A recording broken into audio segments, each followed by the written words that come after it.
प्रिय दोस्तों, आप सभी को ध्रुव इंस्टीट्यूट में स्वागत है और नमस्कार। आप सभी को हम लोग जो बात करने जा रहे हैं आज, यदि मैं बात करूं आपको, असम में शांति समझौता जो हुआ है इस संदर्भ में हम बात करेंगे। और ये आज का मेरे लिए मुख्य टॉपिक है असम समझौता जो है। असम में शांति जो समझौता हुआ है, मैं इसे क्यों चुना हूँ, क्यों आपको मैं बता रहा हूँ, ये भी आपको रीज़न बता दूँ कि ये जो है समझौता इस टाइप को जो सिविल सर्विसेज यूपीएससी का जो है लिए वो जो है इस टाइप को सीधा साधा क्वेश्चन नहीं पूछता है कि बस ये जो है किस किस के बीच में जो है समझौता हुआ है। यहाँ से क्वेश्चन पूछे जाने के पहले संभावना था, लेकिन अभी का जो ट्रेंड चल रहा है, जो युग है 2022-23 के बाद जो पैटर्न आया है, उस पैटर्न के अनुसार से इस टाइप के क्वेश्चन पूछे जाने की संभावना नहीं के बराबर रहता है। हाँ, लेकिन यदि आप स्टेज पीसीएस यदि एग्ज़ाम देते हैं तो वहाँ सीधे सीधे क्वेश्चन पूछ लिया जाता है किसके बीच में समझौता हुआ है। तो उस संदर्भ में आप देखेंगे तो यहाँ आपको ज़्यादा इम्पोर्टेंट लगेगा। लेकिन हमारा सिलेबस यानी कि आपका सिलेबस, यूपीएससी का जो सिलेबस उन्होंने प्रिस्क्राइब किया हुआ है, उस संदर्भ में देखेंगे तो इंटरनल सिक्योरिटी यानी नेशनल सिक्योरिटी आपके टॉपिक में है। और वो जो है राष्ट्र सुरक्षा को दृष्टि से आप देखेंगे तो ये बहुत ही महत्वपूर्ण टॉपिक बन जाता है और है भी। और एक ने एक क्वेश्चन पूछा नहीं जाता है, एक ने 2-3 क्वेश्चन कभी कभी पूछ लेता है नेशनल सिक्योरिटी से।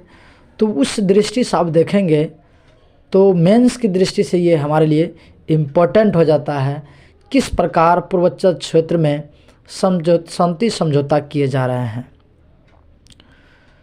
तो किसके बीच में किया गया है, तो आपको मैं बता दूं, शांति समझौता है। शांति समझौता का मतलब 3 क्षेत्र होगा, 3 व्यक्तियों का मिलन होगा, एक तरह से 3 यहाँ समूह का मिलन है। अब बोलिए कैसे? एक तो उसमें है केंद्र सरकार, जो कि आप देखे होंगे, इसको इमेज बन रहा होगा आपके ब्रेन में कि ये अमित शाह वहाँ पे देखते हैं है, असम के मुख्यमंत्री हैं। और एक और आपको बता दें, संगठन उल्फा के साथ संगठन के समझौता हुआ, जिसके कारण से ये शांति समझौता कहा जाता है। तो ये समझना होगा आपको कि ये उल्फा क्या है। ये उल्फा जो है यह एक असम में उग्रवादी संगठन है। उग्रवादी संगठन इसलिए कह रहे हैं, ये असम को एक संप्रभु राज्य की दर्जा दिलाना चाहते हैं। और इसका चाह है कि हमारी जो संस्कृति, आप जब जानते हैं कि इसको न कोई सहारा लेना पड़ता है कि अलग जो संप्रभु राज्य बनाएंगे, किस आधार पे, क्यों आप बनना चाहते हैं, क्यों अलग होना चाहते हैं ये हमारा देश से। तो उसका तर्क बार बार रहता है कि हमारी हमारा सांस्कृतिक धरोहर है, इसकी सुरक्षा हो, इसकी हम रक्षा कर पाएँ। और दूसरा पॉइंट आता है उभर करके सामने, वहाँ की भाषाएं, जो असम की भाषाएं हैं उसकी सुरक्षा हो। और तीसरा पॉइंट यदि बात करें हम लोग, ये वहाँ का जातीय, उसकी सुरक्षा बने रहे।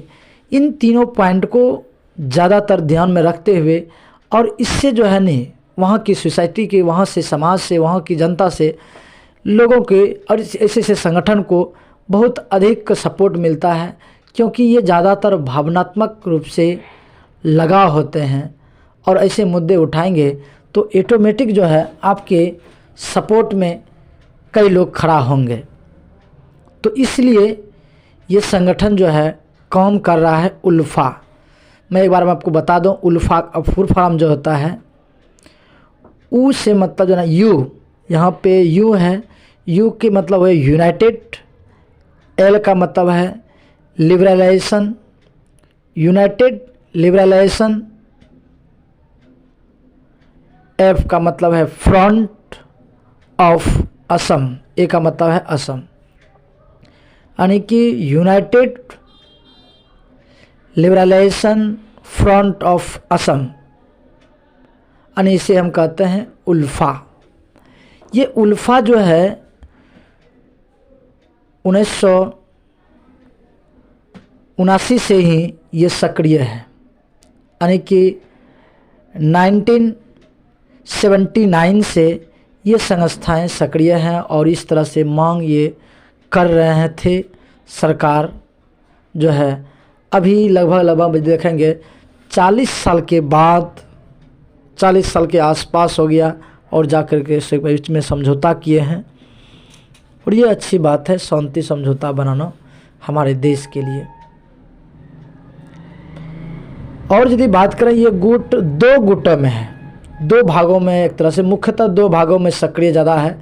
ऐसे तो कई हैं भागे में इसमें बटा हुआ, लेकिन 2 गुट इसमें बड़ा ही सक्रिय हैं। और एक है इसका परेश बरुआ और दूसरा है अनूप चेतिया, यानी कि 2 ग्रुप हैं, 2 गुट हैं। इसका 2 गुटों में कौन शामिल हुआ है, जिस शांति समझौता में कौन शामिल हुआ है? दोनों शामिल नहीं हुआ है, इसमें से एक शामिल हुआ है। आपको बता दें, ये शामिल हुआ है अनूप चेतिया। अनूप चेतिया जो ग्रुप है, जो अल्फा का संगठन है, वो इसमें शामिल हुआ है। और आप देखेंगे यदि यहाँ पे ये उल्फा ये आपको बता, अनूप चेतिया यदि इसमें शामिल हुआ है शांति समझौता में, तो इसके जो समर्थक होंगे ऑटोमेटिक जो है ये अपने आप को ये क्या करेंगे, समर्पण करेंगे। तो ये जो अन्य जो ग्रुप है इसका ऑटोमेटिक जो है धीरे धीरे कमज़ोर पड़ने लगेगा, और वो भी जो है न किसी समय पे जा कर के अपने आप को सरेंडर करेगा। तो इसलिए कहीं एक समझौता हम कराते तो ऑटोमेटिक है, और अदर जो है वो स्वाभाविक बात है धीरे धीरे कमज़ोर पड़ जाएंगे, और ये हमारे लिए अच्छी बातें होगी। तो इस तरह से यदि समझौता किया है तो इन्होंने, सरकार ने वादा भी किया है कि हम जो है इन सभी को जो आत्मसमर्पण करेंगे उसकी जो है पुनर्वास हम कराएंगे। और सांस्कृतिक जो सुरक्षा की बात है, तो इस सांस्कृतिक सुरक्षा की बात को उन्होंने रखे हैं कि इसका जो सांस्कृतिक सुरक्षा है इसको दी जाएगी। और तीसरी बात, असम को डेवलपमेंट करने के लिए, असम को विकास करने के लिए सरकार ने विशेष पैकेज की घोषणा किया गया है, यानी इसे विशेष पैकेज दिया जाएगा ताकि ये और डेवलपमेंट हो पाए। आप देखेंगे कि इस डेवलपमेंट को सही से निगरानी करने के लिए उन्होंने जो है एक समिति गठित करने की बात कही है सरकार ने, ताकि हम इसको सही से इम्प्लीमेंटेशन कर पाएँ। जो हम बता रहे हैं, व्यवस्था ला रहे हैं, व्यवस्था सही से ज़मीनी तौर पर लागू हो रहा है या नहीं हो रहा है, उस दृष्टि से देखने के लिए ये बातें सामने लाए हैं। और आपको बता दें कि लगभग आप देखेंगे कि इस बीच में पिछले 2-3 सालों में, 4 सालों में तो समझौता जो है, कई समझौता हुआ है। किसके बीच में?